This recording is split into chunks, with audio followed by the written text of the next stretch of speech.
Film की शुरुआत होती है एक अजन्मे बच्चे के सीन से। वो माँ के गर्भ में पल रहा है और बैकग्राउंड में कोई रहस्यमय मंत्र सुनाई देता है। यहीं से कहानी एक अजीब मोड़ लेती है। कट होता है अगले सीन पर, जहां हमें मिलती है 19 साल की नतालिया। वो एक नन बनने की ट्रेनिंग ले रही होती है। एक दिन जब वो किचन में होती है, तभी वहां एक रहस्यमय लड़का प्रकट होता है। नाम है लकस। वो नतालिया से कहता है, तुम यहाँ से जाने वाली हो। नतालिया को उसकी बातें बेहद अजीब लगती हैं। फिर लकस उसे एक लॉकेट थमा देता है और कहता है कि ये लॉकेट उसकी रक्षा करेगा। नतालिया कुछ समझ नहीं पाती, फिर भी वो लॉकेट अपने पास रख लेती है। इसके बाद चर्च की सुपीरियर नन उसे बुलाकर एक चौंकाने वाली खबर देती है। उसके घर में एक हादसा हुआ है जिसमें उसकी माँ की मौत हो गई है और अब उसका परिवार उसे ढूंढ रहा है, क्योंकि नतालिया 2 साल पहले घर छोड़कर इस चर्च में आ गई थी। नतालिया वापस जाने को तैयार नहीं होती, लेकिन सुपीरियर उसे मजबूर कर देती है। तभी नतालिया के साथ कुछ अजीब होता है। उसकी आंखें एकदम सफेद हो जाती हैं और वह 2 ननों के पीछे एक सफेद चमकदार रोशनी देखती है जो सामान्य नहीं लगती।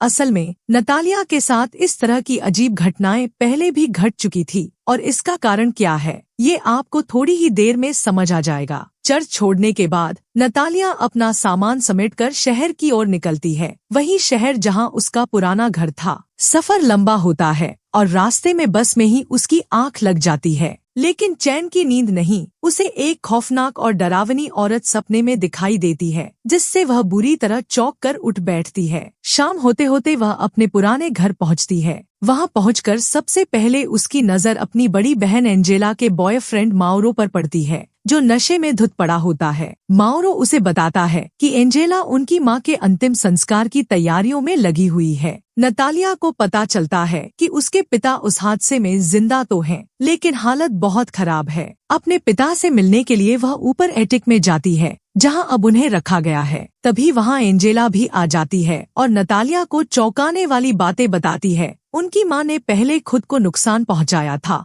और जब पिता उन्हें बचाने पहुंचे तो मां ने पिता पर हमला कर दिया। उसी के बाद से उनकी ये हालत है। वहीं एटिक में नतालिया एक पेंटिंग देखती है। वो पेंटिंग उसकी मां ने बनाई थी और सबसे चौंकाने वाली बात ये कि उसमें वही डरावनी औरत बनी थी जिसे नतालिया ने अपने सपने में देखा था। एंजेला बताती है कि माँ और पिता के बीच रिश्ते बहुत तनावपूर्ण थे। माँ अक्सर खुद को इस एटिक में बंद कर लेती थी और माँ की मौत के बाद पिता भी जैसे किसी गहरे सदमे में चले गए। अब न तो ठीक से बोल पाते हैं, न ही कमरे से बाहर निकलते हैं। एंजेला अब कुछ दोस्तों के साथ इस घर से निकलने की तैयारी कर रही थी। वो नतालिया से कहती है, अब तुम्हें ही पापा का ध्यान रखना होगा। 2 साल पहले तुम उन्हें छोड़कर चली गई थी, अब तुम्हारी जिम्मेदारी है। नतालिया अपनी बहन एंजेला को बताती है कि उसे इस घर में कभी सुकून महसूस नहीं हुआ। उसे हमेशा ऐसा लगता था जैसे कोई उसे देख रहा हो, हर वक्त, हर कोने से। एंजेला भी उसकी बात से सहमत होती है। वह कहती है, शुरुआत में माँ का बर्ताव बस थोड़ा अजीब था, लेकिन पिछले 2 महीने तो जैसे उसने खुद को किसी और के हवाले कर दिया था। कुछ तो था जिसने उसे पूरी तरह अपने वश में कर लिया था। ये कहकर एंजेला चुपचाप वहां से चली जाती है। अब सीन शिफ्ट होता है। नतालिया बाथरूम में नहा रही होती है। वह जैसे ही अकेली होती है, उसे अपने आसपास कुछ अजीब सा महसूस होता है, जैसे कोई अदृश्य ताकत उस पर हावी हो रही हो। उसकी चेतना डगमगाने लगती है और एक नन होने के बावजूद वह खुद पर काबू खो बैठती है। तभी कहीं से एक अजीब सी आवाज गूंजती है और वह अचानक होश में आ जाती है। अब उसकी नजर बाथरूम में रेंगते हुए कीड़ों पर पड़ती है। वो घबराकर जल्दी से नहाकर बाहर निकल जाती है। बाहर आकर वो देखती है कि एंजेला के दोस्त घर के निचले हिस्से में पार्टी कर रहे हैं। शराब, शोर और ठहाकों का माहौल। नतालिया वहां से गुजरती है तो मावरो उसे एक गुप्त ऑफर की तरह कुछ इशारा करता है। एंजेला उसे डांटती है, नतालिया को परेशान मत करो, लेकिन मावरो रुका नहीं। वो नतालिया से सवाल करता है, क्या वाकई नन लोग वर्जिन होती हैं? और तुम भी? नतालिया शांत स्वर में जवाब देती है, हाँ।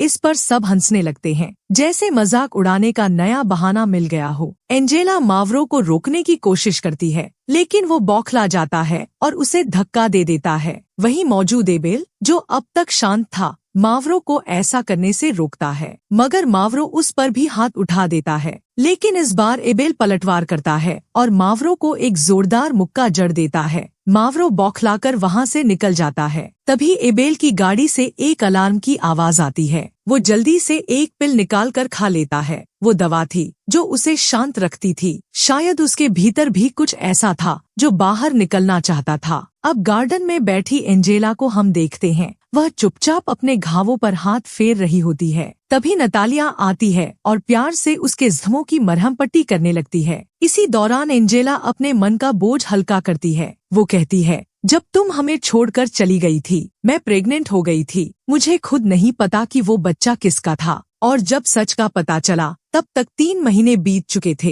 एंजेला बताती है कि उसने चुपचाप एक नर्स के पास जाकर अबॉर्शन कराया था और यही फैसला आज तक उसके दिल पर बोझ बना हुआ है। इस घटना के कुछ ही समय बाद उनकी माँ की तबीयत अचानक बिगड़ने लगी। वो मानसिक रूप से अस्थिर सी हो गईं और दीवारों पर अजीब और डरावनी पेंटिंग्स बनाने लगीं, जैसे वो किसी अनजाने डर या सच को कैनवस पर उकेर रही हों। उन्हीं दिनों एंजेला को एक और झटका लगा। उसे पता चला कि जिन लोगों को वो अपने माता पिता समझती थी, असल में वे उसके जन्म देने वाले माँ बाप नहीं थे। इन सारे अनसुलझे सवालों के जवाब पाने के लिए एंजेला ने अपने दोस्तों के साथ मिलकर एक स्पिरिचुअल रिचुअल करने का फैसला किया, जो एक घने जंगल में किया जाना था। कहा जाता है कि उस जंगल में एक पवित्र जड़ी बूटी पाई जाती है, जो इंसान को गहरे ध्यान की अवस्था में ले जाकर उसे उसके भीतर के सच से रूबरू करवा सकती है। एंजेला चाहती थी कि नतालिया भी उनके साथ चले, शायद इससे उसे भी अपने अंदर की उलझनों का हल मिल जाए। वो नतालिया से कहती है, कल हमारे साथ चलो, शायद तुम्हें भी कुछ जवाब मिल जाएं। हालांकि एंजेला ने नतालिया को साथ चलने के लिए कहा था, लेकिन नतालिया ने साफ मना कर दिया। वो इस रहस्यमय यात्रा का हिस्सा नहीं बनना चाहती थी। लेकिन जब एंजेला और उसके दोस्त निकलते हैं तो नतालिया की नजर फिर से उसी रहस्यमय सफेद रोशनी पर पड़ती है, जो अब उनके पीछे पीछे जाती दिखती है, जैसे कोई अदृश्य शक्ति उन्हें देख रही हो। इसके बाद सीन बदलता है। नतालिया अब एटिक में अपने बीमार पिता के पास सोने के लिए जाती है। वहाँ उसकी नजर एक पुरानी पेंटिंग पर जाती है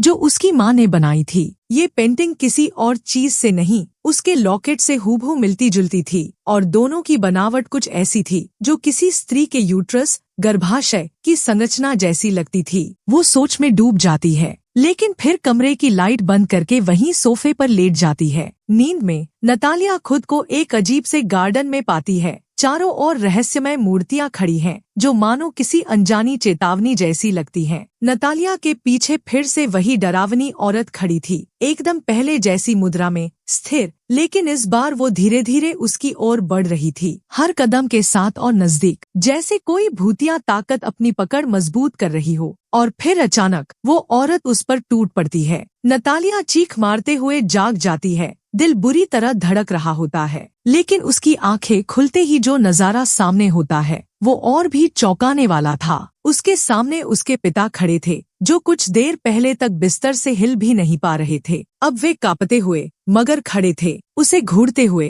तभी नतालिया को अलमारी के पीछे से कुछ सरसराने जैसी आवाजें सुनाई देती हैं। वो डरते डरते आगे बढ़कर देखने जाती है और तभी अलमारी के पीछे से सैकड़ों कीड़े बाहर निकलने लगते हैं, जो पूरे कमरे में फैल जाते हैं। और जैसे इतना काफी नहीं था, उसी पल वही भयानक औरत फिर से सामने प्रकट होती है और नतालिया को बुरी तरह डरा देती है। किसी तरह वो भयानक रात बीत जाती है। अगली सुबह नतालिया की नजर फिर से उस अलमारी की तरफ जाती है, जहाँ से कल रात अजीब घटनाएं शुरू हुई थी। वो थोड़ी देर तक उसे ध्यान से देखती है, लेकिन इस बार वहाँ कुछ भी असामान्य नहीं होता। सब कुछ शांत और सामान्य लगता है, जैसे कुछ हुआ ही न हो। लेकिन तभी बिना किसी आहट के मावरो अचानक पीछे से आता है और नतालिया का मुंह दबोच लेता है। उसके चेहरे पर भय की लहर दौड़ जाती है। वो नतालिया को यहाँ वहाँ टच कर रहा था, क्योंकि वो नतालिया का रेप करना चाहता था। अचानक वहाँ किसी के आने की आहट सुनाई देती है। मावरो गुस्से में नतालिया को धमकाता है कि अगर उसने एंजेला को कुछ बताया तो वह उसे बर्बाद कर देगा, फिर कहकर वहीं से चला जाता है। इस बीच एंजेला अपने दोस्तों के साथ राइड पर जाने वाली थी। वह चाहती थी कि कोई उसके पिता का ध्यान रखे, इसलिए नतालिया ने नर्स की मदद से अपने पिता को छोड़कर एंजेला के साथ जाने का फैसला किया। नतालिया एंजेला के दोस्तों के साथ कार में बैठ जाती है, जबकि एंजेला अपने बॉयफ्रेंड मावरो के साथ बाइक पर निकल पड़ती है। कार में एबेल, मावरो और ओसवाल थे, जो अपनी जिंदगी की परेशानियों से दूर होने के लिए इस सफर पर निकले थे। आगे मैं आपको उनकी इन मुश्किलों के बारे में विस्तार से बताऊंगा। ओसवाल कार में बताता है कि जहां वे जा रहे हैं वहां एक शमन है, यानी एक जड़ी बूटी के विशेषज्ञ जो जंगल की औषधियों से लोगों की आत्मा को शांति देता है। वे सभी जंगल के बीच बने एक द्वीप जैसी जगह पर पहुंचते हैं। ओसवाल बताता है कि यह जगह पहले एक अभयारण्य थी जहां ननें रहती थी, लेकिन कुछ ननों ने अवैध गतिविधियां शुरू कर दी थी, जैसे अबॉर्शन। इसलिए उन्हें यहाँ से निकाल दिया गया और अब यह जगह खाली पड़ी है, जहां अब शमन अपना काम करते हैं। चारों वहां पहुंच चुके थे, लेकिन एंजेला और मावरो अभी तक नहीं आए थे और उनका फोन भी रिसीव नहीं हो रहा था। कोई उन्हें दूर से देख रहा था, लेकिन उन्हें इसका पता नहीं था। नतालिया आसपास की जगह को खुद एक्सप्लोर करने निकल पड़ती है। यह वही जगह थी जिसे वह अपने सपनों में देखती थी। यह दरअसल क्लारा नाम की एक महिला की कब्र थी। तभी वहाँ एक बुजुर्ग महिला आती है और कहती है कि वे सही मकसद के लिए यहाँ नहीं आए हैं। नतालिया वहाँ से निकलकर एक चर्च तक पहुँचती है, जहाँ एबेल भी आता है और बताता है कि उसका भाई भी एक पादरी है। तभी एबेल की घड़ी का अलार्म बजता है और वह एक दवा की गोली लेता है। नतालिया जब एबेल से पूछती है तो वह बताता है कि वह भी उसकी तरह वर्जिन है, क्योंकि जन्म से ही उसे सेरेब्रल पैरालिसिस है। इसी वजह से वह दवाइयाँ लेता रहता है। वह कहता है कि ओसवाल्डो को ये उम्मीद है कि यहाँ आकर वह ठीक हो जाएगा, लेकिन उसे खुद बिल्कुल भी ऐसा नहीं लगता।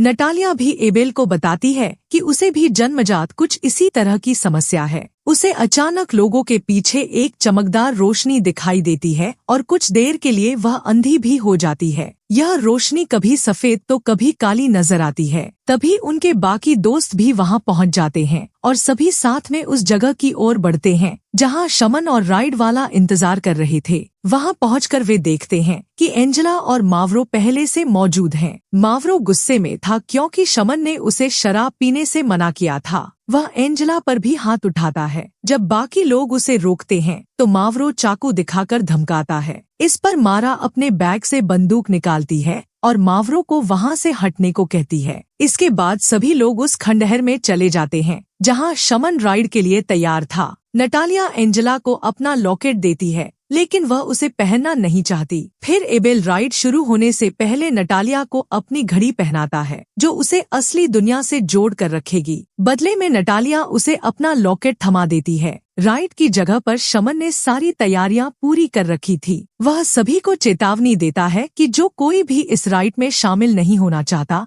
वह अभी वापस जा सकता है। फिर सब मोमबत्तियों की रोशनी में बने एक गोल घेरे में बैठ जाते हैं। नतालिया वहाँ भी शमन के पीछे वही सफेद रोशनी देखती है। फिर शमन पवित्र जड़ी बूटी का रस सबको पिलाता है। एक एक करके सभी उस रस को पीते हैं और अपने अपने घेरों में लेट जाते हैं। शमन मंत्र पढ़ना शुरू करता है और मंत्रों के बीच सब उल्टियां करते हैं और अजीबोगरीब हरकतें करने लगते हैं। नतालिया वहाँ से भागना चाहती थी, लेकिन शमन का एक आदमी उसे रोक देता है। तभी नतालिया को एक औरत का विजन दिखता है, जिसके हाथ में एक नवजात बच्चा था। वहीं एंजेला को भी ऐसे ही डरावने विजन आते हैं, जिसमें वह एक भयानक महिला को देखती है। फिर शमन नतालिया को फिर से उसी जड़ी बूटी का रस पिलाता है, जिससे वह अपने सामने एक आदमी को बकरे का सिर पहने हुए देखती है। वहीं एक भयानक डेमोनिक रिचुअल चल रहा होता है, जिसमें एक गर्भवती महिला को बलि के लिए चढ़ाया जा रहा था। उस आदमी को देखकर नतालिया समझ जाती है कि वह उसके पिता हैं। वह एक बच्चे की डमी को चाकू से वार करता है,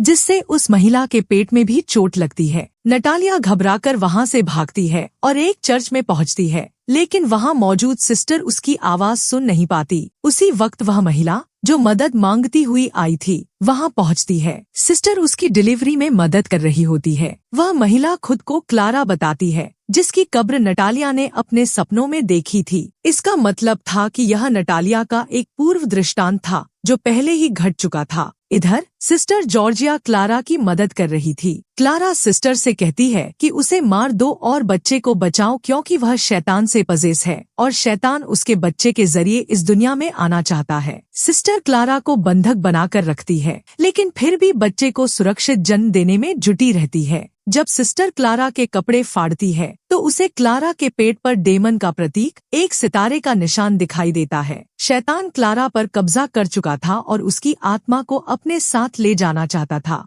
लेकिन सिस्टर क्लारा से कहती है कि बच्चे के लिए उसे डेमन से लड़ना होगा। फिर सिस्टर क्लारा का एक्सॉर्सिज्म करती है, जिससे वह थोड़ी देर के लिए शांत हो जाती है। सिस्टर उसे पकड़कर जोर लगाने को कहती है और क्लारा अपने बच्चे के लिए उस डेमन से जंग लड़ती है। बच्चे को जन्म देने के बाद भी डेमन क्लारा के शरीर में लौट आता है। वह बच्चे पर अपने मांस का एक टुकड़ा फेंककर उस पर शाप लगा देता है। अब डेमन असली दुनिया में नटालिया को देख सकता था और वह मास्क नटालिया पर फेंक देता है। अचानक नटालिया की आंखें एबेल की घड़ी की आवाज से खुलती हैं। वह देखती है कि उसके शरीर पर कोई कपड़ा नहीं है और उसके आसपास कोई भी मौजूद नहीं था। वहाँ हर तरफ सिर्फ बिखरे हुए कपड़े और सन्नाटा था। नटालिया अपनी बहन एंजेला को बेचैनी से ढूंढ रही थी। तभी उसकी नजर मारा पर पड़ती है। मारा के शरीर पर कपड़े नहीं थे, उसकी आंखें किसी ने निकाल ली थी और हाथ में एक बंदूक थी। मारा ने कांपती हुई आवाज में नटालिया से कहा, डेविल किसी को यहाँ से जाने नहीं देगा। उसने बताया कि उसके पिता ने अपनी जान ले ली थी और इसीलिए वह यहाँ आई थी, लेकिन अब डेविल उसे भी अपनी तरह बनाना चाहता था। यह कहते हुए मारा ने बंदूक अपने मुंह में डाली और अपनी जीवन लीला समाप्त कर ली। आगे बढ़ते हुए नटालिया ने देखा कि ओसवाल भी दर्द से कराह रहा था और उसकी आंखें भी गायब थीं। तभी अचानक मावरो पीछे से आया और नटालिया का मुंह बंद कर दिया।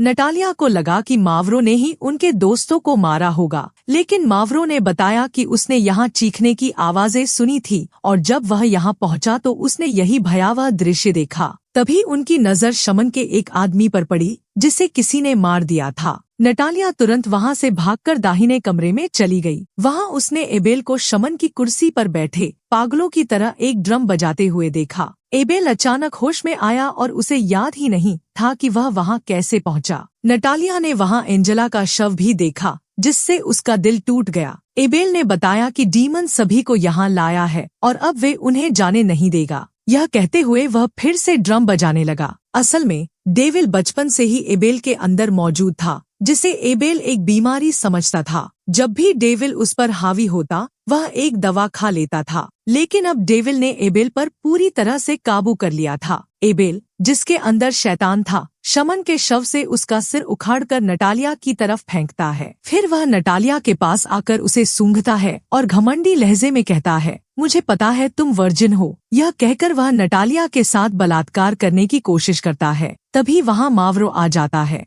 मावरो को लगता है कि एबेल ने एंजेला को मारा है और वह उसे बुरी तरह पीटने लगता है। मावरो को पता नहीं था कि वह शैतान से लड़ रहा है। तभी शैतान उस पर हमला कर देता है और उसे भी मार डालता है। इस मौके का फायदा उठाकर नटालिया वहाँ से भागकर एक पेड़ के पास गिर जाती है। तभी एक रहस्यमयी औरत वहाँ आती है और उसे अपने साथ ले जाती है। अगली सुबह नटालिया उस औरत को सारी बातें बताती है। औरत कहती है, यहाँ शैतान नहीं आ सकता। असल में यह औरत सिस्टर जॉर्जिया थी, जिसने क्लारा के बच्चे को बचाया था। सिस्टर जॉर्जिया ने नटालिया को बताया कि उसके सौतेले पिता यहाँ शैतान को बुलाने के लिए अनुष्ठान करते थे, जिसमें बच्चों और औरतों की बलि दी जाती थी। नटालिया ही वह बच्ची थी जो उस भयावह रात में बच गई थी, क्योंकि वह क्लारा की बेटी थी। नटालिया सिस्टर जॉर्जिया के पीछे भी वही रोशनी देखती है जो उसे सपनों में दिखती थी, और वह समझ जाती है कि यह कौन है और क्यों क्लारा उसे बार बार सपनों में दिखती है। सिस्टर जॉर्जिया बताती है कि शैतान उन सबको यहाँ लेकर आया है और उसे नटालिया से एक बच्चा चाहिए। वह यह भी कहती है कि एबेल भी एक वर्जिन है और शैतान उसके अंदर बचपन से है।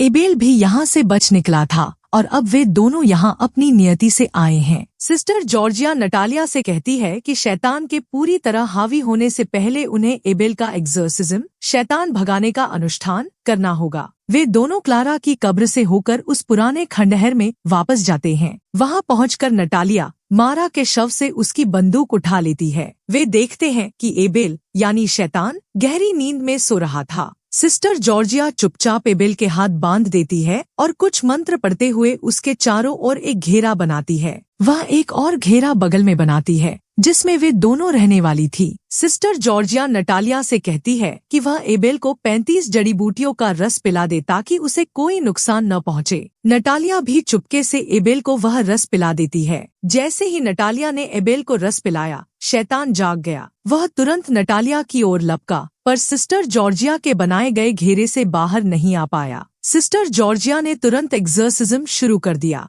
इस प्रक्रिया में एबेल कुछ देर के लिए अपने असली रूप में आया और नटालिया से मदद की गुहार लगाने लगा, लेकिन शैतान उस पर फिर से हावी होने लगा। अचानक शैतान ने अपनी शक्तियों से घेरे को जला डाला और नटालिया से कहा, मैंने ही तुम्हारी बहन का बलात्कार किया था और उसे गर्भवती किया था, और अब मैं तुम्हारे साथ भी यही करूंगा। उसकी शक्ति इतनी ज्यादा थी कि उसने दूर से ही नटालिया को नियंत्रित कर लिया और अपनी उंगलियों पर नचाते हुए उसे उल्टा कर दिया। सिस्टर जॉर्जिया ने नटालिया को दोबारा वही जड़ी बूटी पिलाने की कोशिश की, लेकिन नटालिया ने उन्हें उठाकर एबेल की तरफ फेंक दिया। घेरा टूट गया और शैतान ने सिस्टर जॉर्जिया को मारकर खा लिया। अगली सुबह जब नटालिया की आंखें खुली तो उसने देखा कि शैतान सभी लाशों का ढेर बनाकर उनके पास बैठा था। वह नटालिया के चारों ओर बने दूसरे घेरे को पार नहीं कर पा रहा था। अपनी शक्तियों का इस्तेमाल करके नटालिया ने एबेल के अंदर के शैतान को शांत किया और उसकी आत्मा को वापस लेकर आई, लेकिन शैतान तुरंत वापस हावी होने लगा।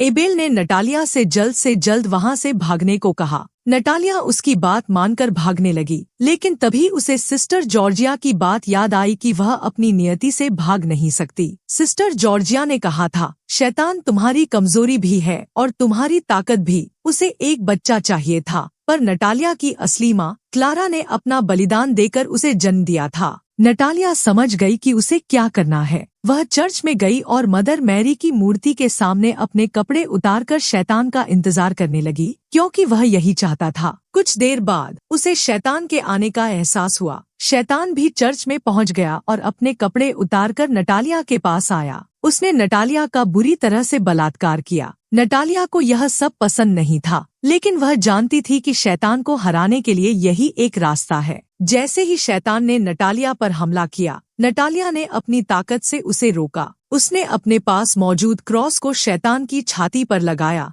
जिससे उसे भयानक दर्द हुआ और उसके अंदर छुपा एबेल सामने आने लगा। इस मौके का फायदा उठाकर नटालिया ने शैतान पर नियंत्रण कर लिया। हालांकि शैतान तब भी नटालिया को बुरी तरह से जबरदस्ती छू रहा था। नटालिया पूरी शक्ति से एबेल की आत्मा को पुकार रही थी। आखिरकार नटालिया ने अपनी शक्तियों से एबेल को पूरी तरह से वापस ले आई और शैतान अचानक गायब हो गया। इसके बाद नटालिया ने एबेल को गले लगाया और ये दृश्य वहीं पर खत्म हो जाता है। अगले दृश्य में नटालिया उसी चर्च में दिखती है जहां वह नन बनने की ट्रेनिंग ले रही थी। वह अपनी 2 साथी नन को बुलाती है ताकि वे उसे बच्चा पैदा करने में मदद कर सकें। फिर हम नटालिया के पेट में पल रहे बच्चे को देखते हैं, जिसकी आंखें बिल्कुल शैतान जैसी लग रही थी। और इसी के साथ फिल्म खत्म हो जाती है। दोस्तों, यह फिल्म काफी उलझी हुई है। कहानी नटालिया के बारे में है, जो अपने घर में अजीब घटनाएं देखकर नन बनने के लिए भाग जाती है। नटालिया अपने सौतेले पिता की बेटी थी, जो शैतान के पुजारी थे। वे शैतान को धरती पर बुलाने के लिए बच्चों और औरतों की बलि देते थे। नटालिया की माँ क्लारा की बलि देकर वे शैतान को नटालिया के शरीर के रूप में दुनिया में लाना चाहते थे, लेकिन चर्च में सिस्टर ने शैतान को वापस भेजकर नटालिया को सुरक्षित इस दुनिया में ले आई। तभी से नटालिया के पास कुछ शक्तियाँ थी जो उसे जन्म से मिली थी। एबेल भी उसी तरह का एक बच्चा था, पर शैतान पहले ही उसके अंदर जन्म ले चुका था। इसलिए वे सभी एक अनुष्ठान के बहाने उसी जगह पर इकट्ठा हुए जहां बलि दी जाती थी। शैतान नटालिया से एक बच्चा चाहता था, क्योंकि वह एबेल के शरीर को पूरी तरह से अपना नहीं पाया था और एक बच्चे के रूप में दुनिया में आना चाहता था। नटालिया ने शैतान के साथ संबंध बनाए, लेकिन अपनी शक्तियों से उसे शांत कर दिया। इसलिए नटालिया के पेट में जो बच्चा था वह शैतान का नहीं बल्कि एबेल का था। लेकिन ऐसा भी हो सकता है कि शैतान ने नटालिया को धोखा देने के लिए एबेल का रूप लिया हो और नटालिया के पेट में पल रहा बच्चा एबेल का नहीं बल्कि शैतान का ही हो। आपको यह कहानी कैसी लगी, हमें कमेंट करके जरूर बताएं। अगली फिल्म की कहानी आप किस पर चाहते हैं, यह भी जरूर लिखें।